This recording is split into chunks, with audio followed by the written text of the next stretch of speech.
అజిత్ పవార్ని కానీ కాపాడుకోలేకపోయినట్టుగా మనకు అర్థమవుతోంది. ముంబై నుండి చార్టర్డ్ ఫ్లైట్లో బారామతికి చేరుకున్నారు. బారామతికి చేరుకుని ల్యాండింగ్ సమయంలో మరికొద్దిసేపు ఆగితే మేబీ ల్యాండింగ్ అయిపోయి ఉండేది. అజిత్ పవార్ అందరితో నార్మల్ స్టేటస్లో ఉండేవాళ్ళు. కానీ ల్యాండింగ్ సమయంలో ఒక్కసారిగా ప్లేన్ క్రాష్ అవ్వటం, క్రాష్ అనంతరం కూడా ఎవరూ బయటికి రాలేని సిచ్యువేషన్లో అక్కడ ప్లేన్ మొత్తం కూడా దగ్ధమైపోవడం దీనికి ప్రధానమైన కారణంగా తెలుస్తోంది. అయితే ప్లేన్కు సంబంధించిన బ్లాక్ బాక్స్ దొరికితే కానీ ఎటువంటి సాంకేతిక లోపం ఈ ప్లేన్లో వచ్చింది అనేది మనకి ఇంకా మనం చెప్పలేని సిచ్యువేషన్. బ్లాక్ బాక్స్ ఎప్పుడు దొరుకుతోంది, ఎటువంటి సాంకేతిక సమస్య అక్కడ వచ్చింది అనేది ఇప్పుడు మేజర్గా మనకి తెలియాల్సిన ఇన్ఫర్మేషన్. సాంకేతిక లోపం ఎందుకు వచ్చింది? పొలిటీషియన్స్ ట్రావెల్ చేస్తున్న చార్టర్డ్ ఫ్లైట్స్ జనరలీ హై మెయింటెనెన్స్లో ఉంటూ ఉంటాయి. ఖచ్చితంగా కూడా వాళ్ళు ఉపయోగిస్తున్న ముందు, ఉపయోగించిన అనంతరం కూడా వాటికి సంబంధించిన మెయింటెనెన్స్ చెక్స్ చేస్తూ ఉంటారు. మెయింటెనెన్స్ చెక్స్ జరిగిన అనంతరం కూడా హై మెయింటెనెన్స్లో ఉన్న ఇటువంటి చార్టర్డ్ ఫ్లైట్స్, ప్రైవేట్ ఫ్లైట్స్ కనుక పూర్తిగా కూడా హై మెయింటెనెన్స్ ఉంటూ ఉంటాయి. సో ఇటువంటి చార్టర్డ్ ఫ్లైట్స్ సడన్గా ప్రమాదానికి గురవడానికి కారణాలు ఏంటి? సాంకేతిక కారణాలు, ఎటువంటి కారణాలు వచ్చాయి? లేకపోతే మెయింటెనెన్స్ లోపమా, లేదా ఎవరి నిర్లక్ష్యం అనేది మనకి బ్లాక్ బాక్స్ వస్తే కానీ తెలియని సిచ్యువేషన్. అయితే పొద్దున్నే ఇటువంటి న్యూస్ బాధాకరంగా చెప్పుకోవాలి. బారామతిలో ఒక్కసారిగా క్రాష్కు గురైంది. క్రాష్లో అజిత్ పవార్ను ఇటు మహారాష్ట్ర రాజకీయాలు, మహారాష్ట్ర ప్రజలు కోల్పోయారు. దీనికి సంబంధించిన పూర్తి అప్డేట్స్ ఇన్ డీటెయిల్ మా ప్రతినిధి శివ అందించడానికి సిద్ధంగా ఉన్నారు. శివ, చెప్పండి. ఇటు అజిత్ పవార్ ఇక లేరు అన్నట్టుగా అధికారికంగా ప్రకటించినట్టు తెలుస్తోంది. క్రాష్లో ఎవరు కూడా లేరు అన్నట్టుగా తెలుస్తోంది. క్రాష్కు సంబంధించి అసలు మెయింటెనెన్స్ లోపమా, లేకపోతే ఏంటి? మహారాష్ట్ర ప్రజలు ఎలా రియాక్ట్ అవుతున్నారు? అప్డేట్స్ ఏంటి శివ? రైట్ సటాజ్, ఇప్పటి వరకు కొన్ని అనుమానాలు వ్యక్తం చేశారు. అనుమానాలన్నీ కూడా సివిల్ ఏవియేషన్ మినిస్ట్రీ దాన్ని కన్ఫర్మ్ చేసింది. దాంట్లో ప్రయాణిస్తున్న మొత్తం అజిత్ పవార్తో పాటు ప్రయాణిస్తున్న 5-6 ప్రయాణిస్తున్న మొత్తం ప్రమాదంలో చనిపోయారు అనేది కూడా అధికారికంగా మినిస్ట్రీ ఆఫ్ సివిల్ ఏవియేషన్ ప్రకటించింది. అయితే బారామతిలో బహిరంగ సభలో పాల్గొనడానికి వెళ్ళిన అజిత్ పవార్ ల్యాండింగ్ చేస్తుండగానే ఈ ప్రమాదానికి గురైనట్టు తెలుస్తుంది. ప్లేన్ ల్యాండ్ అయిన వెంటనే మంటలు చెలరేగిన వెంటనే ఆ మంటల్లోనే వారంతా కాలిపోయినట్లుగా కూడా అధికారికంగా ధృవీకరించింది పౌర విమానయాన శాఖ. అయితే ఇప్పటి వరకు కూడా అంటే కొంత గాయాల పాలయ్యారు, ఆసుపత్రికి తరలించారు, ట్రీట్మెంట్ అందిస్తూ ఉన్నారు అనేది ఒక హోప్ అయితే ఎన్సీపీ ప్రజలకు, అజిత్ పవార్ వర్గానికి అయితే కొంత హోప్ అయితే ఉంది. కానీ ఇప్పుడు అధికారికంగా సివిల్ ఏవియేషన్ మినిస్ట్రీ అంటే ఆ ప్రమాద తీవ్రతను బట్టి కూడా దాంట్లో ఎవరు ప్రాణాలతో మిగిలి ఉండరు అని అందరూ కూడా భావించినప్పటికీ కూడా ఎక్కడో కొంత ఆశ అయితే అజిత్ పవార్ వర్గంలోనూ కొంతమంది ప్రజలైతే ఆశాభావం అయితే వ్యక్తం చేశారు. కానీ అంత పెద్ద ప్రమాదం జరిగిన నేపథ్యంలో అంటే ఒక్కసారిగా ఫ్లైట్ ల్యాండ్ అయ్యే సమయంలో ఎంతో అదుటుగా అది ల్యాండ్ అవుతుంటుంది, ఎంతో అదురుతూ ఉంటుంది. కానీ ఒక్కసారిగా ల్యాండ్ అయ్యే సమయంలో ల్యాండ్ అవ్వడం, అది క్రాష్ ల్యాండ్ అవ్వడం, అందులో ఒక్కసారిగా మంటలు రావడంతో ఆ మంటల్లోనే అజిత్ పవార్ గాని ఆయనతో ప్రయాణిస్తున్న సహచరులు కూడా మృతి చెందినట్లుగా కూడా అధికారికంగా సివిల్ ఏవియేషన్ మినిస్ట్రీ ప్రకటించింది. కరెక్ట్ శివ, ప్లేన్ క్రాష్ అయిన సీన్స్ మనం విజువల్లో చూస్తున్నాము. మొత్తంగా కూడా ఒక బేర్ గ్రౌండ్ కనిపిస్తోంది. అది ప్లేన్కి సంబంధించిన ల్యాండింగ్కు సంబంధించిన స్పాటేనా, లేకపోతే అజిత్ పవార్ కోసం ప్రత్యేకంగా ఏమైనా ల్యాండింగ్కు సంబంధించి ప్రత్యేకంగా ఏమైనా ఏర్పాట్లు చేశారా? కింద ల్యాండ్ సరిగా లేకపోవడం కారణంగా సైతం ఇటువంటి ప్రమాదం చోటు చేసుకునే అవకాశాలు ఉంటాయి. సో దానికి సంబంధించి సివిల్ ఏవియేషన్ మినిస్ట్రీ ఏం చెప్తోంది? రైట్, అక్కడ చూస్తున్న ప్రాంతాన్ని చూస్తే కనుక మీరు అన్నట్లుగా అది ల్యాండింగ్ ప్రాంతమా లేదా సపరేట్గా ఏర్పాటు చేశారనే అనుమానాలు అయితే వ్యక్తమవుతాయి. కానీ పక్కన ఒక రోడ్డు మార్గం లాగా కనిపిస్తోంది. దాని మీద ముందు ప్లేన్ ల్యాండ్ అవ్వడానికి రన్వే మీద ల్యాండ్ అవుతుంది కాబట్టి అక్కడ ల్యాండ్ అయ్యి ముందుకు అనేది వెళ్లాల్సి ఉంటుంది. కానీ అక్కడ క్రాష్ ల్యాండింగ్ అనేది మిస్ ల్యాండింగ్ చేశారా, లేదా అక్కడ సపరేట్గా ఏమైనా రన్వే లాంటిది ఏమైనా ఏర్పాటు చేశారా? అంటే చిన్న విమానం కాబట్టి, మినీ విమానం కాబట్టి అక్కడ వేరే ఏమైనా ఏర్పాట్లు చేశారా అనేది కూడా ఇంకా అధికారికంగా అయితే తెలియాల్సి ఉంది. కానీ అక్కడ ఉన్న చూస్తున్న పరిసర ప్రాంతాలు కానీ, అక్కడ ఉన్న ఆ చెట్లు కానీ, ఆ విమానం పడిపోయిన తీరు కానీ ఎంతో లోయలో పడిపోయినట్లుగా కూడా మనకి ఇక్కడ పైన ఉన్న ప్రదేశానికి ఆ విమానం పడిన ప్రాంతాన్ని కనుక చూస్తే కనుక కొంత మిస్ ల్యాండింగ్ చేశారా, అంటే ల్యాండింగ్ చేయడంతో సరిగా ల్యాండింగ్ చేయలేదా, లేదా అక్కడ రన్వేనా కాదా అనేది కొన్ని అనుమానాలు కూడా వ్యక్తమవుతున్నాయి. వీటన్నిటి కూడా మరి కాసేపట్లోనే డౌట్స్ అని కూడా రివీల్ రివీల్ చేసే అవకాశం అయితే కనిపిస్తోంది. సివిల్ ఏవియేషన్ మినిస్ట్రీ మాత్రం దీన్ని అధికారికంగా కూడా ప్రకటించింది. దీనిపై ఇప్పటికే అందరూ కూడా రాజకీయ ప్రముఖులందరూ కూడా సంతాపం వ్యక్తం చేస్తున్నారు. ఇప్పటికే సుప్రియ సూలే, శరద్ పవార్ కుమార్తె అజిత్ పవార్, శరద్ పవార్ గతంలో ఇద్దరు కలిసి ఉండేవారు. అజిత్ పవార్ శరద్ పవార్ అన్న కుమారుడు కావడంతో ఇద్దరు కూడా మొదటి నుంచి కూడా ఎన్సీపీలో ఉన్నారు. కానీ ఇటీవల కూడా కొన్ని చర్చలు అయితే జరిగాయి. ఇద్దరు కూడా కలిసి పోటీ చేద్దాం, కలిసి పార్టీ నడిపిద్దాం అనేది కూడా ఇటీవల కాలంలో చర్చలు కూడా జరిగినట్లు కూడా తెలుస్తోంది. కానీ ఈ ప్రమాదం క్రాష్ ల్యాండ్ దానిపై కూడా కొన్ని అనుమానాలు అయితే ఇప్పుడైతే ప్రజెంట్ అయితే కొంతమంది అనుమానాలు వ్యక్తపరుస్తున్నారు. కానీ దానికి సంబంధించి ఎటువంటి అధికారికంగా ఇంకా సమాచారం అయితే తెలియాల్సింది. కానీ ఒక అధికారిక కార్యక్రమంలో పాల్గొనేందుకు, బహిరంగ సభలో పాల్గొనేందుకు ఆయన వెళ్తున్న నేపథ్యంలో ఈ ప్రమాదం జరిగినట్లు కూడా తెలుస్తుంది. సుప్రియ సూలే ఢిల్లీ నుంచి, అంటే పార్లమెంట్ సమావేశాలు ఈ రోజు నుంచి ప్రారంభమవుతున్న నేపథ్యంలో అందరూ కూడా ఎన్సీపీ పార్టీకి సంబంధించిన ఇరు వర్గాలకు సంబంధించి శరద్ పవార్ వర్గం కానీ అజిత్ పవార్ వర్గం కూడా ఢిల్లీ చేరుకున్నారు.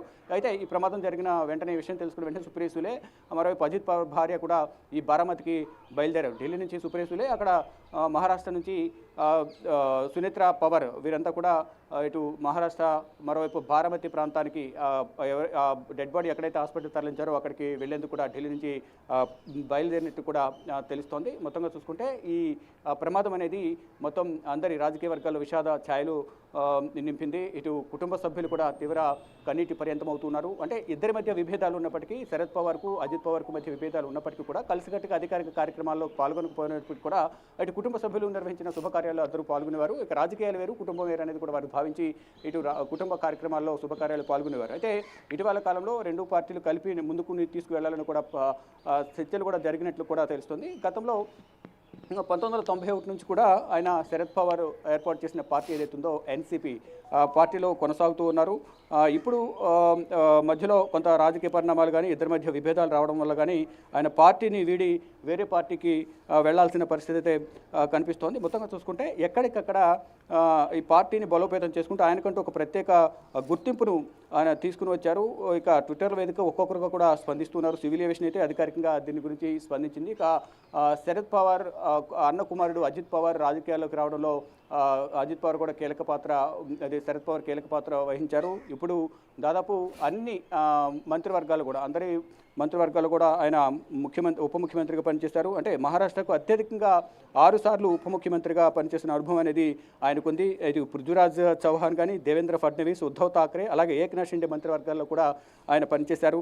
ఇక 2023లో శరద్ పవార్ నేతృత్వంలో ఎన్సీపీ నుండి ఆయన విడిపోయి సపరేట్గా పార్టీ పెట్టుకున్నారు. సపరేట్గా ఎన్నికల గుర్తును కూడా ఆయన సంపాదించుకున్నారు. తర్వాత బారామతి నియోజకవర్గానికి ప్రాతినిధ్యం వహిస్తూ ఉన్నారు. అదే బారామతి నియోజకవర్గంలో బహిరంగ సభలో పాల్గొనేందుకు వెళ్ళిన నేపథ్యంలో అక్కడనే ఈ విమాన ప్రమాదంలో ప్రాణాలు కోల్పోవాల్సిన పరిస్థితి అయితే ఏర్పడింది. ఇక ఆయన 2024 నాటికి, అంటే 65, అంటే దాదాపు 67 ఏళ్ల వయసు కలిగి ఉన్నారు. 1959లో జూలై 22, 1959లో ఆయన జన్మించారు. ఆయన మొత్తం కూడా రాజకీయ జీవితం అంతా కూడా ఎంతో విజయాలు సాధించారు. రాజకీయ అనుభవం కానీ, ఆయన రాజకీయ అనుభవంతో మహారాష్ట్ర కూడా ఎంతో, ఆయన ప్రాంతాలు కానీ ఇక ఇతర ప్రాంతాల్లో కూడా ఆయన అనేక అభివృద్ధి కార్యక్రమాలు చేపట్టారనేది కూడా చెప్తూ ఉన్నారు. అంటే ప్రముఖ రాజకీయ నాయకుడు, ఎంతో కాలంగా అందరి మన్ననలు పొందిన శరద్ పవార్ అన్న కుమారుడు అజిత్ పవార్ మృతి చెందడం పట్ల అటు వారి కుటుంబ సభ్యులు కానీ, ఆయన అభిమానులు, రాజకీయ ప్రముఖులు కానీ, ఆయనతో సత్సంబంధాలు కలిగి ఉన్న ప్రతి ఒక్కరు కూడా తీవ్ర మనోవేదనకు, ఆవేదనకు గురవుతూ ఉన్నారు. అంటే ఒక ప్రభుత్వ కార్యక్రమాల్లో, అంటే బహిరంగ సభలో పాల్గొనడానికి వెళ్ళిన సందర్భంలోనే ఈ తుది శ్వాస విడవడం అనేది కూడా అందరూ కూడా జీర్ణించుకోలేకపోతున్నామంటూ కూడా ఆయన అభిమాన వర్గం ఎవరైతే ఉన్నారో, సహచరులు కానీ, ఇటు పార్టీ అభిమానులు కానీ, కార్యకర్తలు ఎవరైతే ఉన్నారో వారందరూ కూడా కన్నీటి పర్యంతం అవుతూ ఉన్నారు. ఎక్కడో కొంత ఆశ ఉంది, కానీ ఇంత పెద్ద ప్రమాదం జరగడం, అంటే ప్రమాద తీవ్రతను బట్టి ముందు అందరూ కూడా అంచనా వేశారు. ఎక్కడో చిన్న హోప్ ఉంది, బ్రతుకుతారని ఎటువంటి అధికారిక ప్రకటన ఇప్పటివరకు చేయలేదు కాబట్టి అని అందరూ భావించారు. కానీ సివిల్ ఏవియేషన్ మినిస్ట్రీ అధికారికంగా ప్రకటించింది. దాంట్లో ప్రయాణిస్తున్న వారందరూ కూడా మృతి చెందినట్లు కూడా చెప్తున్నారు. ఇక ఇప్పటికే ఆ ప్రమాదం జరిగిన ప్రాంతానికి కానీ, మరోవైపు మృతదేహాలన్నింటి కూడా, డెడ్ బాడీస్ని సమీపంలోని ఆసుపత్రికి తరలించారు. వారి కుటుంబ సభ్యులకు వారి అందరికీ కూడా హ్యాండ్ ఓవర్ చేసేందుకు ప్రయత్నాలు చేస్తున్నారు. ఈ నేపథ్యంలోనే ఇటు అజిత్ పవార్ను ఏదైతే ఆసుపత్రికి తరలించారో అక్కడికి ఇప్పటికే వారి కుటుంబ సభ్యులు కొంతమంది చేరుకున్నట్లు కూడా తెలుస్తుంది. మరోవైపు సుప్రియ సూలే కూడా ఢిల్లీ నుంచి బారామతి బయలుదేరారు. వారితో పాటు ఎన్సీపీ అలాగే ఇతర పార్టీలకు సంబంధించిన ఆయనతో సత్సంబంధాలు కలిగి ఉన్న నేతలందరూ కూడా అక్కడికి చేరుకుంటూ ఉన్నారు. అయితే ఈ ప్రమాదం ఎలా జరిగింది, ఏంటి, సాంకేతిక లోపమా, ల్యాండింగ్ చేసే సమయంలో ఏమైనా తప్పిదాలు ఉన్నాయా, ఏం జరిగింది అనేది కూడా ఇంకా అధికారికంగా తెలియాల్సి ఉంది. సటాస్ కరెక్ట్. సో బారామతి ఎయిర్పోర్ట్లో క్రాష్ ల్యాండింగ్ అనేది ఇందాక మీరు చెప్పినట్టు ఫాల్స్ ల్యాండింగ్ ఏమైనా చోటు చేసుకుందా అనేది major question. At the same time సాంకేతిక లోపం, ప్రైవేట్ ఇటు స్టేట్కు సంబంధించిన ఒక ప్రైవేట్ చార్టర్డ్ ఫ్లైట్ కనుక దానికి సంబంధించి ఇటు చార్టర్ ఫ్లైట్కు సంబంధించిన కంపెనీ ఏమైనా స్పందించే అవకాశాలు ఉన్నాయనుకోవాలా? బ్లాక్ బాక్స్ ఎప్పటి వరకు ఇటు ఏవియేషన్ మినిస్ట్రీ తీసుకునే అవకాశం ఉందనుకోవాలి? రైట్, ఒక్కొక్కటికి కూడా దీనికి సంబంధించి దర్యాప్తు కొనసాగే అవకాశం అయితే కనిపిస్తుంది. ముందుగా వారి ప్రమాదం జరిగిన వెంటనే వారిని ప్రాణాలు రక్షించే క్రమంలో అందరూ కూడా ముందు దానిపైన దృష్టి సారించారు. దానిలో భాగంగా వారందరినీ కూడా ఆసుపత్రికి తరలించినప్పటికీ కూడా సంఘటనా స్థలంలోనే వారందరూ చనిపోయారు అనేది ముందుగా కొంత సమాచారం అయితే అందుతుంది. కానీ దానికి సంబంధించి ఎటువంటి అధికారిక ప్రకటన, అంటే ముందు ఆసుపత్రికి తీసుకెళ్ళిన తర్వాత ట్రీట్మెంట్ ఇచ్చిన తర్వాత బ్రతికే ఛాన్సెస్ ఉండే అవకాశం ఉంది అనేది కూడా వారు భావించి దానికి సంబంధించి ఆసుపత్రికి తీసుకెళ్ళిన తర్వాత అధికారికంగా వారందరూ కూడా వైద్యులు ధృవీకరించిన తర్వాత వారి కుటుంబ సభ్యులకు అటు అధికార యంత్రాంగానికి సమాచారం ఇచ్చిన తర్వాత వారు సివిలియేషన్ డిపార్ట్మెంట్కు సమాచారం ఇచ్చారు. వారు అధికారికంగా ఈరోజు ప్రకటించారు. అయితే దాంట్లో బ్లాక్ బాక్స్, మీరు అన్నట్లుగా దాంట్లో బ్లాక్ బాక్స్ ఉంటుంది. దాంట్లో సమాచారం కూడా సేకరించే అవకాశం అయితే కనిపిస్తుంది.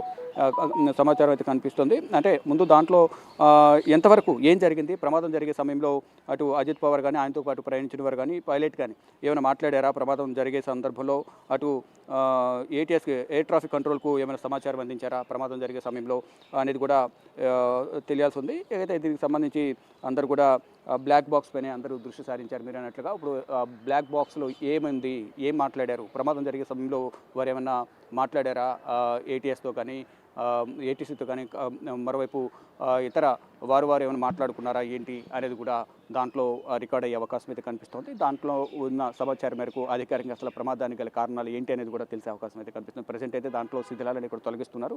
ఆ బ్లాక్ బాక్స్ను అధికారులు ఇటు ఫోరెన్సిక్ టీం కానీ ఇటు ఏవియేషన్ డిపార్ట్మెంట్ సంబంధించిన అధికారులు అక్కడ చేరుకునే బ్లాక్ బాక్స్ను స్వాధీనం చేసుకున్న తర్వాత దాంట్లో నిక్షిప్తమై ఉన్న సమాచారం ఏదైతే ఉందో దాన్ని అధికారికంగా దాని నుంచి తీసుకున్న తర్వాత అధికారులతో చర్చించిన తర్వాత అధికారికంగా దాన్ని ప్రకటించే అవకాశం అయితే కనిపిస్తుంది. కానీ ఈలోపు ఇటు అజిత్ పవార్కి సంబంధించిన అంత్యక్రియలు కానీ ప్రమాదానికి గల కారణాలు ఏంటి అనేది వివిధ కోణాల్లో కూడా దీన్ని దర్యాప్తు చేసే అవకాశం అయితే కనిపిస్తోంది. ఇటు కుటుంబ సభ్యులు అయితే తీవ్ర ఆవేదన వ్యక్తం చేస్తున్నారు, కన్నీటి పర్యంతం అవుతున్నారు. ఇటు సుప్రీంలు ఇప్పటికే ఢిల్లీ నుంచి బారామతి బయలుదేరి వెళ్ళారు. అజిత్ పవార్ కూడా ఇటు సంఘటన స్థలానికి, అంటే ప్రమాదం జరిగిన ప్రాంతం నుంచి ఆసుపత్రికి తరలించారు కాబట్టి మృతదేహాలను అక్కడికి చేరుకుంటున్నారు. ఒక్కొక్కరు ఇటు ఎన్సీపీ కార్యకర్తలందరూ కూడా ఒక్కొక్కరిగా ఆసుపత్రికి చేరుకుంటూ ఉన్నారు. అక్కడికి వెళ్ళి తమ అభిమాన నేతను చూసేందుకు అందరూ కూడా కన్నీటి పర్యంతమవుతూ కూడా అక్కడికి సంఘటనా స్థలానికి, మరోవైపు కొంతమంది ఆసుపత్రికి వెళ్తూ ఉన్నారు.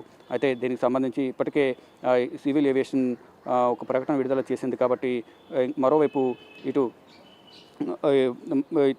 దీనికి సంబంధించిన బ్లాక్ బాక్స్ సంబంధించిన దానిలో నిక్షిప్తమైన సమాచారాన్ని కూడా సేకరించేందుకు బ్లాక్ బాక్స్ని కూడా ఇటు అక్కడ ఉన్న విభాగం, ఏవియేషన్ విభాగం కానీ ఫోరెన్సిక్ టీమ్ కానీ వీరంతా కూడా వాటిని బ్లాక్ బాక్స్ను స్వాధీనం చేసుకుని దాని నుంచి సమాచారం సేకరించే అవకాశం అయితే కనిపిస్తోంది. ప్రజెంట్ అయితే మృతదేహాలన్నీ కూడా ఆసుపత్రిలో ఉన్నాయి. ఆసుపత్రిలో ఉన్న నేపథ్యంలో కుటుంబ సభ్యులు, మరోవైపు అభిమానులు అందరూ కూడా ఒక్కొక్కరిగా అక్కడికి చేరుకుంటూ ఉన్నారు. ఇక మొత్తం విజువల్స్ అన్నీ కూడా హృదయ విదారకంగా, అంటే వెంటనే ఫ్లైట్ క్రాష్ ల్యాండ్ అయిన వెంటనే ఒక్కసారిగా మంటలు వ్యాపించాయి. ఈ నేపథ్యంలోనే ఆ మంటల్లోనే వారంతా కాలిపోయినట్టు కూడా తెలుస్తుంది. అంటే ముంబై భారత్, అంటే చార్టెడ్ ప్లేన్, అది చార్టెడ్ ప్లేన్లో వెళ్ళారు. ఉదయం 8:45 సమయంలో ఈ ప్లేన్ అనేది క్రాష్ అయినట్లుగా కూడా తెలుస్తోంది. ఇంకా దీనికి సంబంధించి ఇంకా మరిన్ని సమాచారం తెలియాల్సి ఉంది, మరింత సమాచారం. అయితే డీజీసీఏ కూడా director general of civil aviation కూడా దీనికి సంబంధించి ఇంతకుముందు చెప్పినట్లుగా 5 చనిపోయారు. అంటే ఎవరైతే అజిత్ పవార్ ఉన్నారో అజిత్ పవార్తో పాటు మరో 4, మొత్తం 5 చనిపోయారనేది కూడా చెప్తూ ఉన్నారు. ఇంకా దీనికి సంబంధించి ఇంకా అధికారికంగా సమాచారం అయితే తెలియాల్సింది. అంటే అజిత్ పవార్తో పాటు మొత్తం దీంట్లో ఉన్న వారి ప్రయాణికుల వివరాలు కూడా ఇంకా తెలియాల్సింది. ఎవరెవరు వెళ్ళారు, అధికార యంత్రాంగమా, ఇంకా వారితో పాటు ఉన్న పార్టీలో కీలక నేతలు ఎవరైనా ఆయనతో పాటు జర్నీ చేశారా ఏంటి అనేది కూడా ఇంకా తెలియాల్సి ఉంది. అయితే ఇప్పటికే వారి అభిమానులందరూ కూడా సంఘటన స్థలానికి కొంతమంది వెళ్ళారు, మరి కొంతమంది ఆసుపత్రికి వెళ్ళి ఆయన చూసేందుకు వెళ్తున్నారు, మరి కొంతమంది వారి కుటుంబ సభ్యులను పరామర్శించేందుకు వారింటికి చేరుకుంటున్నారు. ఎప్పటికప్పుడు పరిస్థితులను శరద్ పవార్ పర్యవేక్షిస్తూ ఉన్నారు. సుప్రియ సూలే కానీ శరద్ పవార్ కుటుంబ సభ్యులందరూ కూడా అజిత్ పవార్కు సంబంధించిన విషయాలను ఎప్పటికప్పుడు అక్కడ అంటే ఆయన చనిపోయినప్పటికీ కూడా ప్రమాదానికి గల కారణాలు ఏంటి అనేది కూడా వివరాలు సేకరిస్తున్నారు. ఎవరెవరు ఆయనతో పాటు వెళ్ళారనే డీటెయిల్స్ కూడా వారి కుటుంబ సభ్యులు అజిత్ పవార్ కుటుంబ సభ్యులు కూడా సేకరిస్తూ ఉన్నారు. ఇక ఇంతకుముందు చెప్పినట్టుగా సుప్రియ సూలే సంఘటనా స్థలానికి వెళ్ళారు. వారితో పాటు మరి కొంతమంది ఎంపీలు కూడా అక్కడికి వెళ్ళినట్టు కూడా తెలుస్తోంది. ఇక రాజకీయ జీవితం విషయానికి వస్తే మహారాష్ట్రలో అత్యధిక సార్లు ఉప ముఖ్యమంత్రిగా పనిచేసిన అందరి ముఖ్యమంత్రులుగా ఇటు పృథ్వీరాజ్ చౌహాన్ కానీ, మరోవైపు శివసేన షిండే, మరోవైపు ఇటు దేవేంద్ర ఫడ్నవీస్, వీరందరి క్యాబినెట్లలో ఉప ముఖ్యమంత్రిగా ఆయన పనిచేశారు. మరోవైపు శరద్ పవార్ మంత్రివర్గంలో కూడా మంత్రిగా పనిచేశారు.